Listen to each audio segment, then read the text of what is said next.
திருச்செந்தூர் முருகன் கோவில் முன்புள்ள கடல் 80 அடி உள்வாங்கி காணப்படுகிறது. செல்வ தீர்த்தம் பகுதியிலிருந்து ஐயா கோவில் வரை சுமார் 500 மீட்டர் நீளத்திற்கு 80 அடி கடல் உள்வாங்கிய நிலையில் பச்சை நிற பாசி படிந்த பாறைகள் அதிக அளவு வெளியே தெரிகின்றன. இருப்பினும் பக்தர்கள் ஆபத்தை உணராமல் அதன் மேல் நின்று புகைப்படம் மற்றும் செல்ஃபி எடுத்து பாறையில் நின்று விளையாடி கடலில் நீராடியும் வருகின்றனர். இதனால் கோவில் கடற்கரை பாதுகாப்பு பணியாளர்கள் மற்றும் போலீஸ் பாதுகாப்பாக நீராடுமாறு பொதுமக்களை அறிவுறுத்தி வருகின்றனர்.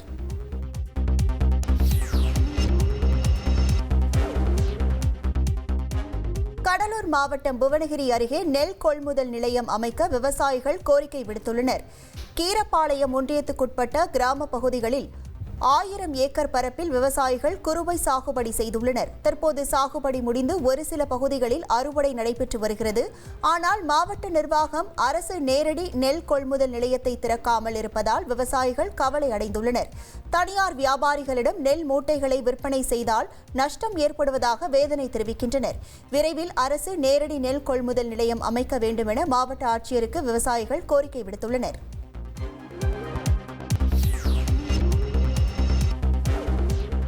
ராமநாதபுரம் மாவட்டம் ராமேஸ்வரத்தில் உள்ள ஸ்ரீ ராமநாத சுவாமி கோவிலில் இயக்குநர் ஹரி சுவாமி தரிசனம் செய்தார். பிரசித்தி பெற்ற ராமநாத சுவாமி கோவிலுக்கு வருகை தந்த அவர் அக்னி தீர்த்த கடற்கரை மற்றும் கோவில் பிரகாரத்திற்குள் அமைந்துள்ள 22 புனித தீர்த்தங்களில் நீராடி ராமநாத சுவாமி பர்வதவர்தினி அம்பாளை மனமுருகி வழிபாடு செய்தார்.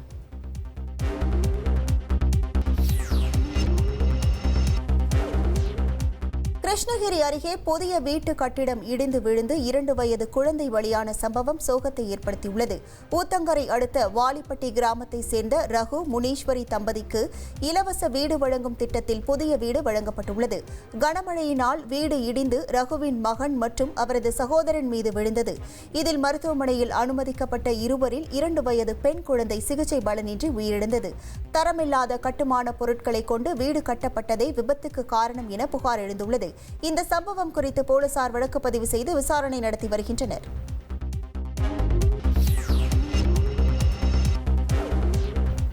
ராமநாதபுரம் அருகே கோவிலுக்கு சென்று திரும்பிய போது கார் விபத்துக்குள்ளானதில் அயலி பட நடிகர் அருணின் தந்தை தட்சணாமூர்த்தி உட்பட இருவர் பரிதாபமாக உயிரிழந்தனர்.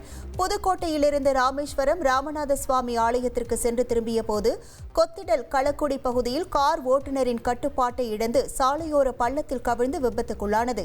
இதில் இருவரும் படுகாயங்களுடன் மருத்துவமனையில் அழைத்து செல்லப்பட்ட நிலையில் அவர்களை பரிசோதித்த மருத்துவர்கள் ஏற்கனவே இறந்துவிட்டதாக தெரிவித்தனர். மேலும் விபத்து குறித்து போலீசார் விசாரணை நடத்தி வருகின்றனர். நெல்லை அருகே உள்ள குமாரசுவாமி கோவில் கும்பாபிஷேக விழா மகா கணபதி ஹோமத்துடன் தொடங்கியது. நெல்லை சிந்து பூந்துறை பகுதியில் உள்ள குமாரசுவாமி கோவில் கும்பாபிஷேக திருப்பணிகள் முடிவடைந்த நிலையில் கும்பாபிஷேக தொடக்க பூஜை நடைபெற்றது. குமாரசாமி வள்ளி தெய்வானை அம்பாளுடன் சிறப்பு அலங்காரத்தில் காட்சியளித்தார். தொடர்ந்து விக்னேஸ்வர பூஜை, மகா கணபதி ஹோமம் உள்ளிட்ட பூஜைகள் நடைபெற்றது. இந்த நிகழ்வில் ஏராளமான பக்தர்கள் கலந்து கொண்டனர்.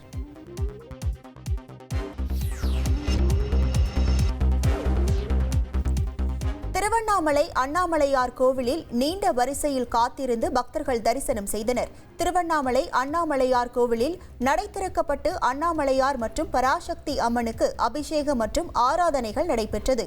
வெளி மாவட்ட மற்றும் வெளி மாநில பக்தர்கள் சுவாமி தரிசனம் செய்ய சுமார் 2 கிலோமீட்டர் தூரம் நீண்ட வரிசையில் நின்று 3 மணி நேரத்திற்கும் மேலாக காத்திருந்து சுவாமி தரிசனம் செய்தனர்.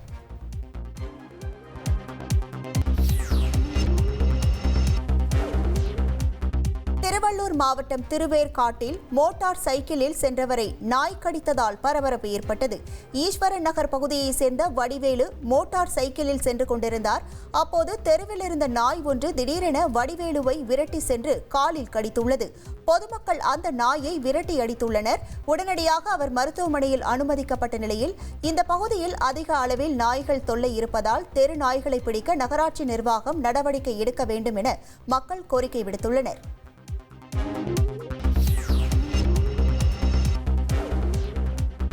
கிருஷ்ணகிரி மாவட்டம் ஹோசூர் பேருந்து நிலையம் எதிரே தேசிய நெடுஞ்சாலையில் உள்ள மேம்பாலத்தில் ஏற்பட்ட விரிசலை சரி செய்யும் பணிகளால் கடும் போக்குவரத்து நெரிசல் ஏற்பட்டு பொதுமக்கள் அவதிக்குள்ளாகியுள்ளனர். கடந்த ஜூன் மாதம் 21ஆம் தேதி பேரிங்குகளில் ஏற்பட்ட பழுது காரணமாக விரிசல் ஏற்பட்டது. தொடர்ந்து கடந்த 18ஆம் தேதி மேம்பாலத்தில் ஏற்பட்ட விரிசலை சரி செய்யும் பணிகள் துவங்கிய நிலையில் போக்குவரத்து நெரிசல் ஏற்பட்டு சாலையில் நீண்ட தூரத்திற்கு வாகனங்கள் அணிவகுத்து நின்றன.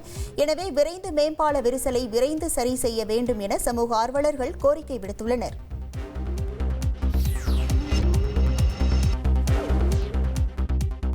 சேலம் மாவட்டம் சங்ககிரி அருகே குப்பை கழிவுகளை கொட்டுவதற்கும் திடக்கழிவு மேலாண்மை திட்டத்தினை மாற்று இடத்தில் அமைத்திட வலியுறுத்தியும் விவசாயிகள் 70 நாட்களாக போராட்டம் நடத்தி வருவதால் பரபரப்பு ஏற்பட்டுள்ளது.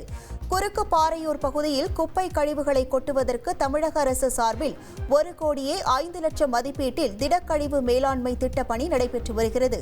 அப்பகுதியில் குப்பை கழிவுகளை கொட்டுவதால் டெங்கு மற்றும் மர்ம காய்ச்சல் பரவி வருவதாக பொதுமக்கள் கூறுகின்றனர். இதனால் கண்டன கோஷங்களை எழுப்பி ஆர்ப்பாட்டத்தில் ஈடுபட்டு வருகின்றனர்.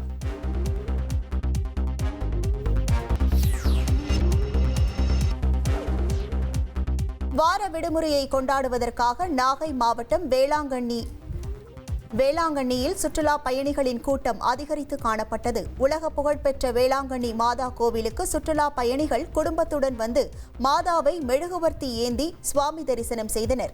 பின்னர் அவர்கள் கடற்கரையில் குளித்து மகிழ்ந்தனர். இதன் காரணமாக வேளாங்கண்ணி நகர் முழுவதும் சுற்றுலா பயணிகளின் கூட்டத்தால் நிரம்பி வழிந்தது.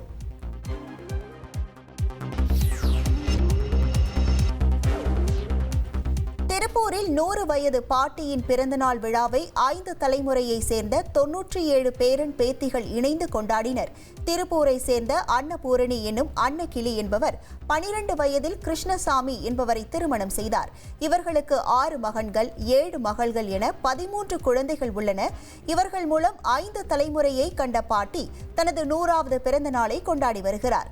இதனையொட்டி ஏற்பாடு செய்யப்பட்ட விழாவில் அனைத்து குடும்ப உறுப்பினர்களும் பங்கேற்று பாட்டியிடம் ஆசி பெற்றனர்.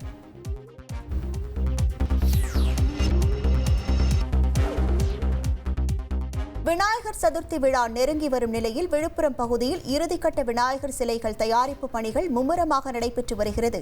பல்வேறு அவதாரங்களில் 3 அடி முதல் 12 அடி உயரம் வரை விதவிதமான வண்ணங்கள் மற்றும் வடிவங்களில் விநாயகர் சிலைகள் தயாராகி வருகின்றன. இவை தமிழகம் மட்டுமின்றி கேரளா, கர்நாடகா, ஆந்திரா உள்ளிட்ட பல்வேறு வெளி மாநிலங்களுக்கும் அனுப்பி வைக்கப்பட உள்ளன.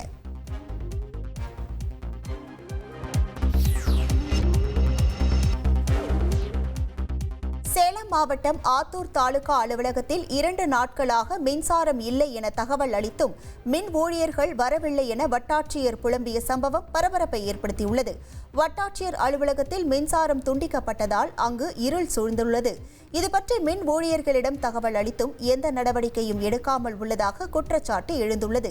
இதுகுறித்து பேசிய வட்டாட்சியர் 2 பகுதிகளிலும் மின்சாரம் இல்லாததால் வட்டாட்சியர் அலுவலகத்தில் கணினிகளை பயன்படுத்த முடியாமலும் அன்றாட வேலைகள் கடுமையாக பாதிக்கப்பட்டதாகவும் கூறினார். ஆகவே இந்த பிரச்சினைக்கு நிரந்தர தீர்வு காண வேண்டும் என அவர் கோரிக்கை வைத்துள்ளார்.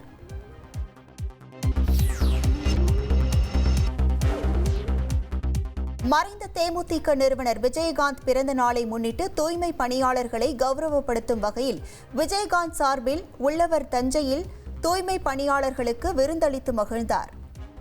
தூய்மை பணியாளர்களை கௌரவப்படுத்தும் வகையில் தனியார் அறக்கட்டளை சார்பில் விஜயகாந்த் சாயலில் உள்ள நாமக்கல் விஜயகாந்த் கணேஷ் தஞ்சை சாலையில் தூய்மை பணியில் ஈடுபட்டு இருந்த தூய்மை பணியாளர்களை திடீரென நேரில் சந்தித்து உதவித்தொகை வழங்கினார். பின்னர் உயர்தர அசைவ உணவு உணவகத்தில் அனைவருக்கும் அவரது கையால் சுட சுட பிரியாணி, மீன் கோலா உருண்டை உள்ளிட்ட பல்வேறு அசைவ உணவுகளை பரிமாறினார். இதனால் தூய்மை பணியாளர்கள் மகிழ்ச்சி அடைந்தனர். நெல்லை மாவட்ட அறிவியல் மையத்தில் தேசிய விண்வெளி தினம் எழுச்சியுடன் கொண்டாடப்பட்டது. இந்த விழாவில் சிறப்பு விருந்தினராக கலந்து கொண்ட இஸ்ரோ விஞ்ஞானி சுரேஷ் மாணவர்களிடம் மங்கள்யான் மற்றும் சந்திரயான் குறித்து எடுத்துரைத்தார். இஸ்ரோவின் அடுத்த இலக்கான ககன்யான் திட்டம் குறித்தும் விளக்கினார். இஸ்ரோ கண்காட்சியை மாணவர்கள் பெரும் ஆர்வத்துடனும் ஆச்சரியத்துடனும் பார்வையிட்டனர். தங்களின் சந்தேகங்களை விஞ்ஞானியிடம் கேட்டு தெளிவு பெற்றனர்.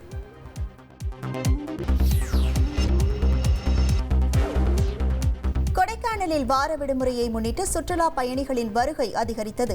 கொடைக்கானலில் உள்ள முக்கிய சுற்றுலா தலங்களான பிரையன் பூங்கா, கோக்கஸ் வாக், ரோஜா தோட்டம், குணா குகை, பசுமை பள்ளத்தாக்கு உள்ளிட்ட அனைத்து இடங்களிலும் வார விடுமுறையின் காரணமாக சுற்றுலா பயணிகள் கூட்டம் அதிகமாக காணப்பட்டது. இந்த நிலையில் நட்சத்திர ஏரியில் படகு சவாரி செய்தும், ஏரி சாலையை சுற்றி சைக்கிள் சவாரி மற்றும் குதிரை சவாரி செய்தும் சுற்றுலா பயணிகள் மகிழ்ச்சியடைந்தனர்.